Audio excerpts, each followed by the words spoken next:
जहांगीर 1605 से लेकर के 1627 ईस्वी तक अकबर का उत्तराधिकारी सलीम हुआ। तो अकबर का उत्तराधिकारी कौन था? सलीम था, जो 24 अक्टूबर 1605 को नूरुद्दीन मोहम्मद जहांगीर बादशाही गाजी की उपाधि धारण कर गद्दी पर बैठा। तो ये जो जहांगीर था जहांगीर अकबर का जो उत्तराधिकारी था, इसका बचपन का नाम सलीम था। और ये जो है नूरुद्दीन मोहम्मद जहांगीर बादशाही गाजी की उपाधि धारण कर गद्दी पर बैठा। जहांगीर का जन्म 30 अगस्त 1569 ईस्वी में हुआ था। अकबर ने अपने पुत्र का नाम सलीम सूफी संत शेख सलीम चिश्ती के नाम पर रखा था। तो अकबर ने अपने पुत्र, ये जो सलीम है, इसका नाम जो है शेख सलीम चिश्ती के नाम पर रखा था। जहांगीर को न्याय की जंजीर के लिए याद किया जाता है। तो न्याय की जो जंजीर है वो किसके दरबार में लगी रहती थी? जहांगीर के दरबार में लगी रहती थी। यह जंजीर सोने की बनी थी, जो आगरा के किले के शाहबुर्ज एवं यमुना तट पर स्थित पत्थर के खंभे में लगवाई हुई थी। तो ये जहांगीर के समय में न्याय की जंजीर लगी हुई थी, और ये न्याय की जंजीर शाहबुर्ज एवं यमुना के तट पर स्थित पत्थर के खंभे में लगवाई गई थी। शाहबुर्ज एवं यमुना तट पर स्थित पत्थर के खंभे में लगवाई गई थी। तो न्याय की जंजीर कहाँ पर लगवाई गई थी? किसने लगवाई थी? जहांगीर के शासनकाल में ये लगवाई गई थी, आगरा के किले में।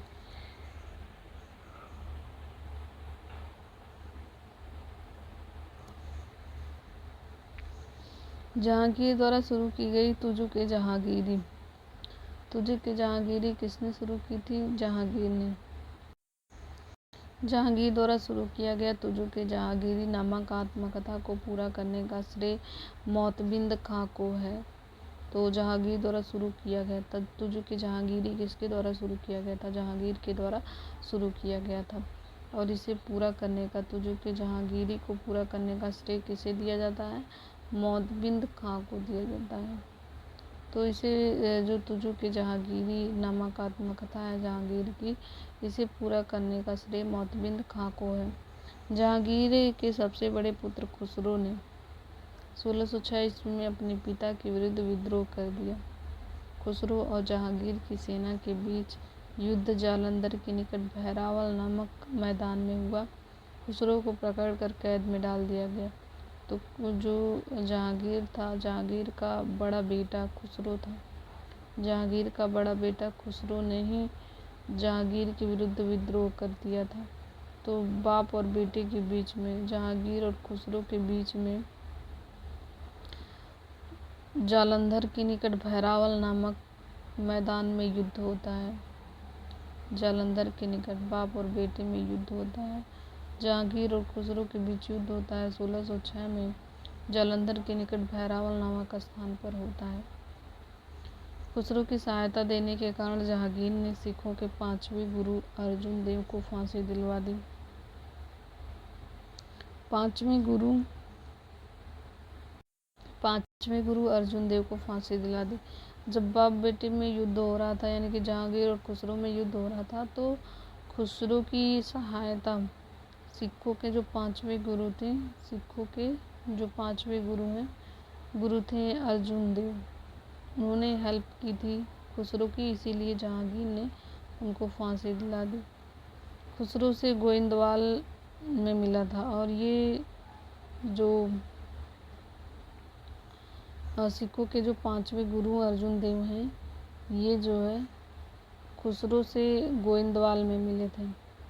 अहमदनगर के वजीर मलिक अंबर के विरुद्ध सफलता से खुश होकर जहांगीर ने खुर्रम को शाहजहां की उपाधि प्रदान की। तो अहमदनगर के वजीर मलिक अंबर के विरुद्ध अहमदनगर के वजीर कौन है? मलिक अंबर के विरुद्ध सफलता से खुश होकर जहांगीर ने खुर्रम को शाहजहां की उपाधि प्रदान की। जो खुर्रम था उसे शाहजहाँ की उपाधि मिली थी। कैसे मिली थी शाहजहाँ की उपाधि? अहमदनगर के वजीर मलिक अंबर के विरुद्ध सफलता इन्हें मिली थी। मलिक अंबर के विरुद्ध सफलता मिली थी, इसी वजह से जहांगीर ने खुर्रम को शाहजहाँ की उपाधि प्रदान की। 1622 ईस्वी में कांधार मुगलों के हाथ से निकल गया। तो 1622 ईस्वी में जो कांधार है वो मुगलों के हाथ से निकल गया। शाह अब्बास ने इस पर अधिकार कर लिया।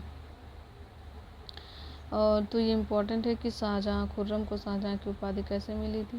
तो अहमदनगर के वजीर जो मलिक अंबर थे इनके विरुद्ध सफलता प्राप्त की थी, इसीलिए इन्हें खुर्रम को शाहजहाँ की उपाधि प्रदान हुई थी। हम नूरजहाँ के बारे में देख लेते हैं।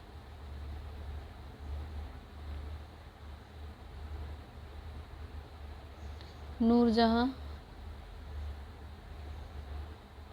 ये है नूरजहाँ। ईरान निवासी मिर्जा गयास बेग की ये बेटी थी नूरजहाँ। इनका वास्तविक नाम महरुन्निसा था। 1594 ईस्वी में नूरजहाँ का विवाह अली कुली बेग से हुआ था।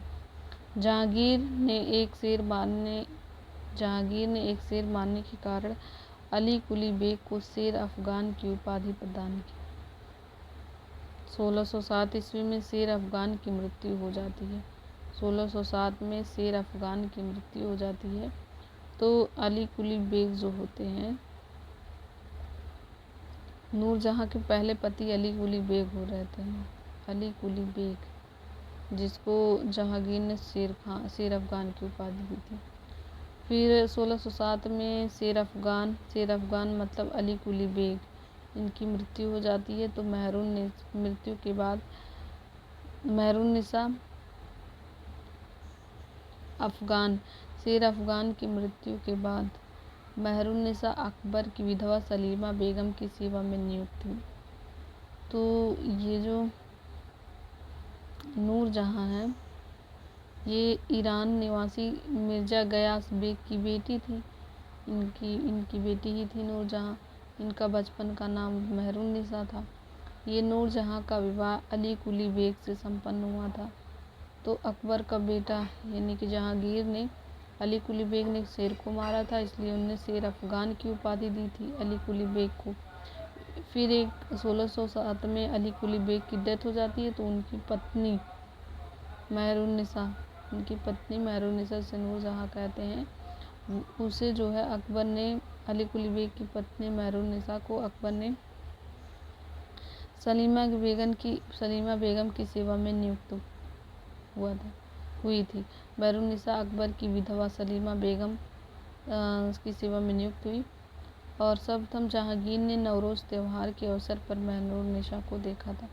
तो नवरोज़ त्यौहार के अवसर पर जहांगीर ने महरुन्निसा को देखा था और उसके सौंदर्य पर मुग्ध होकर जहांगीर ने मई 1611 ईस्वी में उससे विवाह कर लिया। तो अवसर पर नवरोज़ के त्यौहार पर उसने महरुन्निसा को देखा था। उसके सौंदर्य से मुग्ध होकर के जहांगीर ने 1611 ईस्वी में नूरजहाँ से विवाह कर लिया। विवाह के पश्चात जहांगीर ने उसे नूरजहाँ की उपाधि धारण की। तो पहले उसका नाम महरुन्निसा था, तो महरुन्निसा से शादी करता है। फिर विवाह के बाद उसका नाम नूरमहल या नूरजहाँ कहा प्रदान करता है। नूरजहाँ के सम्मान में जहांगीर ने चांदी के सिक्के जारी करवाए। नूरजहाँ के सम्मान में जहांगीर ने चांदी के सिक्के जारी किए।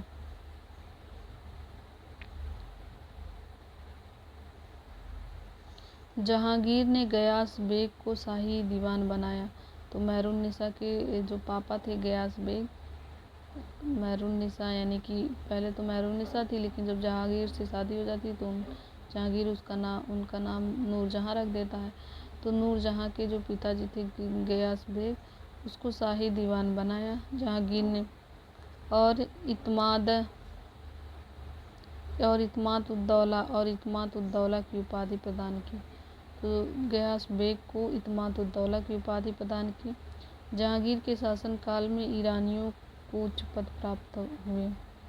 तो ये खुद ईरानी थे गयास बेग, तो ईरानियों को उच्च पद प्राप्त हुए। लाडली बेगम शेर अफगान और महरुन्निसा की पुत्री थी।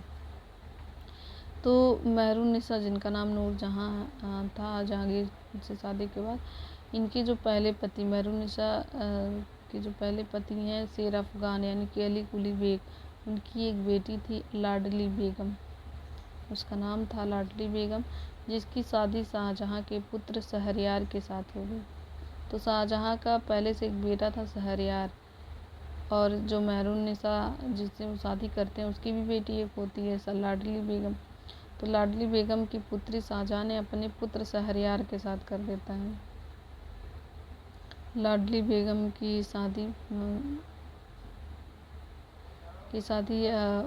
जहांगीर अपने बेटे शहरयार के साथ कर देता है। नूरजहाँ की माँ अस्मत बेगम गुलाब से इत्र निकालने की विधि खोजी थी। तो नूरजहाँ के तो पिता दीवान हो गए, बनाया गया इन्हें, जहांगीर ने बनाया, और इनकी गियास बेग का ही नाम इत्मादुद्दौला था।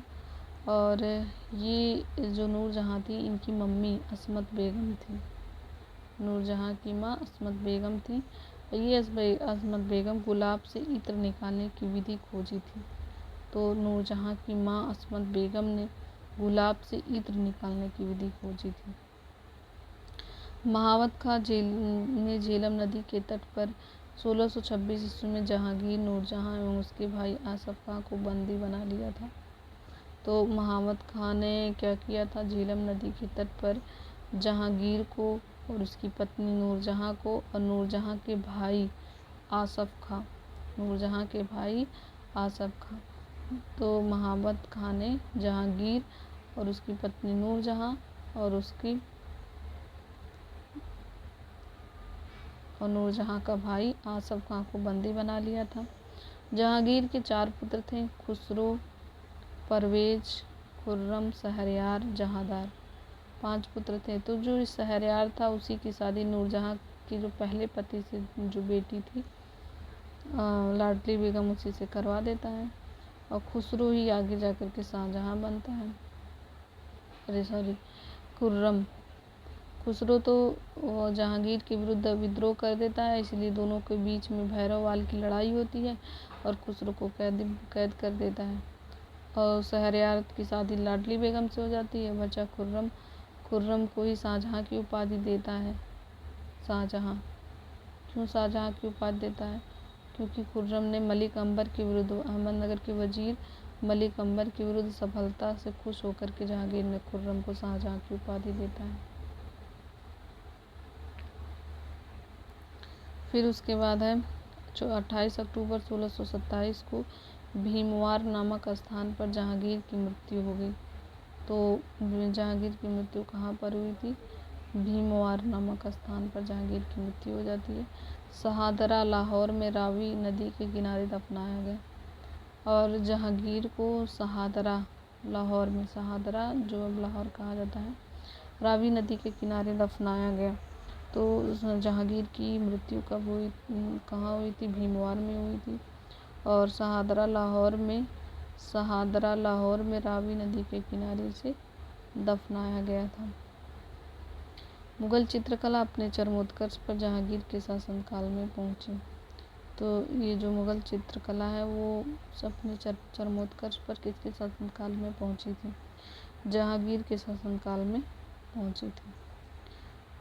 जहांगीर के दरबार के प्रमुख चित्रकार थे आगा खां, आगा रजा, अब्दुल हसन, अब्दुल नासिर, अब्दुल मुराद, उस्ताद मंसूर, विसनदास, मनोहर एवं गोवर्धन, फारूक बेग, दौलत, ये सब जो है जहांगीर के दरबार के प्रमुख चित्रकार थे। तो एक बार फिर से देख लेते हैं, मुगल चित्रकला अपने चरमोत्कर्ष पर किसके शासनकाल में पहुंची थी? जहांगीर के शासनकाल में पहुंची थी। जहांगीर के दरबार के प्रमुख चित्रकार थे आगा रजा, अबुल हसन, मोहम्मद नासिर, मोहम्मद मुराद, उस्ताद मंसूर, विसनदास, मनोहर एवं गोवर्धन, फारूक बेग, दौलत, ये सब जो है जहांगीर के दरबार के प्रमुख चित्रकार थे। जहांगीर ने आगा रजा के नेतृत्व में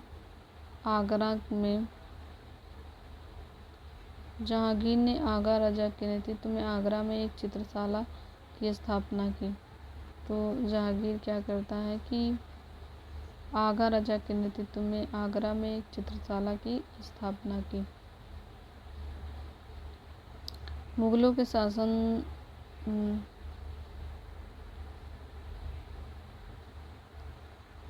शासकों में सर्वप्रथम जहांगीर ने ही राजा की आकृति युक्त सिक्के जारी किए। इसके समय निसार चांदी का सिक्का था और रुपया चौथाई के बराबर होता था।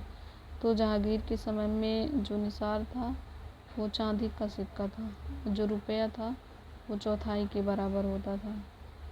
इसी के समय में निसार चांदी का सिक्का था और रुपया चौथाई के बराबर होता था। उस्ताद मंसूर एवं अबुल हसन को जहांगीर ने क्रमशः नादिर अल उस एवं नादिरुज्जमा की उपाधि प्रदान की। तो उस्ताद मंसूर अबुल हसन को जहांगीर ने नादिर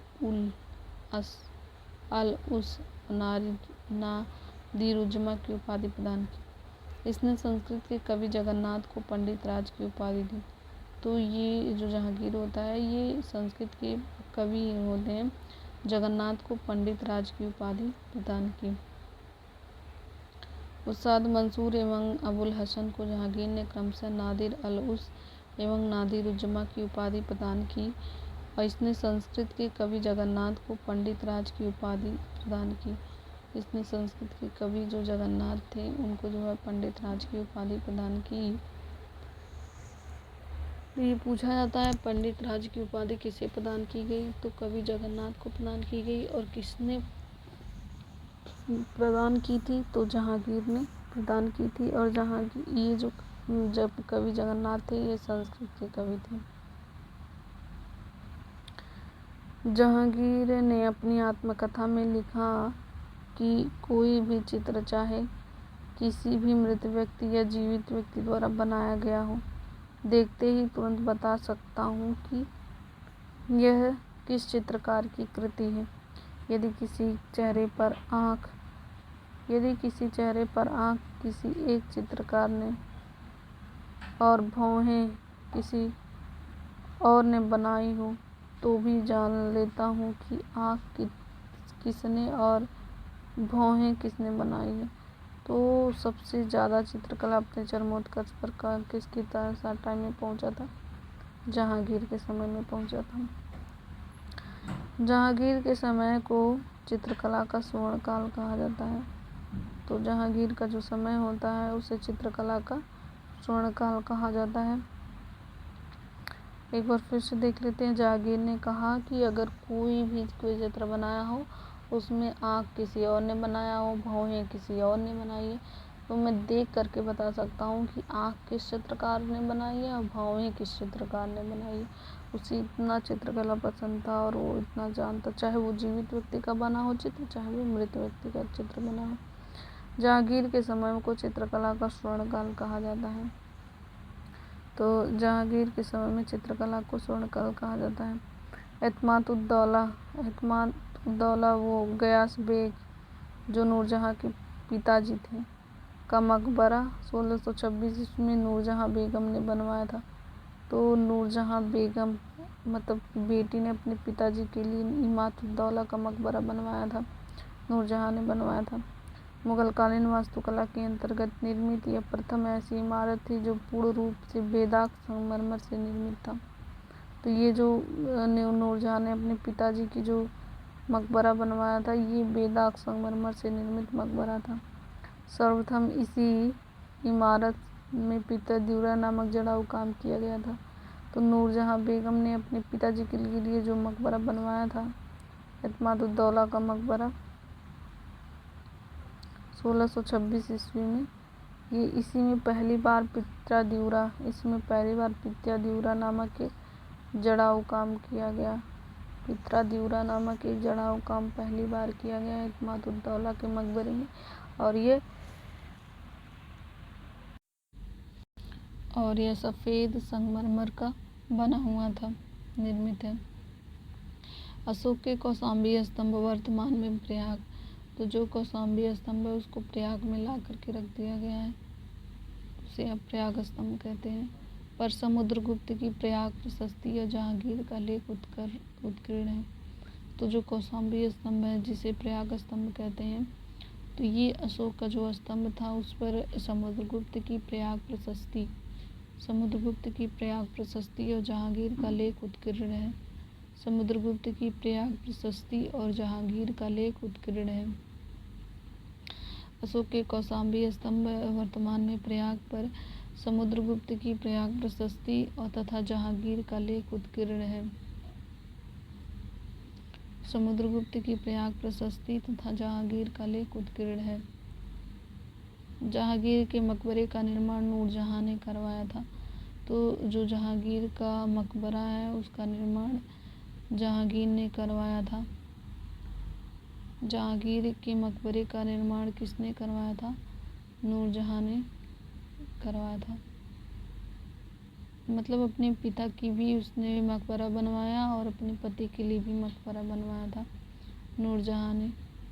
इत्माद-उद-दौला का भी मकबरा बनवाया और जहांगीर का भी मकबरा बनवाई थी नूरजहां। जहांगीर के शासनकाल में कैप्टन हॉकिंस, प्रथम अंग्रेज sir Thomas Roe, William Finch और एडवर्ड टेरी जैसे यूरोपीय यात्री आए थे। तो क्या था कि जहांगीर के समय में कैप्टन हॉकिंस आए थे। जहांगीर के समय में कैप्टन हॉकिंस, तो कैप्टन हॉकिंस किसके समय में आए थे? तो जहांगीर के समय में आए थे। तो कैप्टन हॉकिंस किसके समय में आए थे? जहांगीर के समय में आए थे।